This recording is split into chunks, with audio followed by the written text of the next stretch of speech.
আগেরবার যতটা ঘাস তুলে এনেছিলাম সেটাতে মোটমাট মিঙ্কির 2 দিন হয়ে গেছে। আবার আজকে সকালে ঘাস তুলে এনেছি 1 প্যাকেট। তো দেখো, ঘাসের প্যাকেটের আওয়াজ শুনে কীরকম ছটফট করছে। একবার ঘরে ঢুকছে আর একবার ওর খাবারের প্লেটের সামনে যাচ্ছে।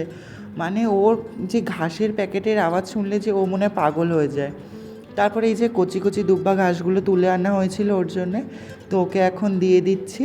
তো কি আনন্দ করে খাচ্ছে দেখো। মানে আমি সারা জীবন পড়ে এসেছি যে খরগোশ বা গিনিপিগ এরা গাজর খেতে বেশি ভালোবাসে, কিন্তু বিশ্বাস করো এর আগে আমার একটা খরগোশও ছিল, জীবনে গাজর সেরকম একটা পছন্দ করতো না, এও সেরকম একটা পছন্দ করে না। কিন্তু এরা দুজনেই মানে দুব্বা ঘাসটা এরা বেশি পছন্দ করে। আমি জানি না, মানে র্যাবিটদের প্রিয় খাবার ক্যারেট না হয়ে গ্রাস হলে খুব ভালো হতো।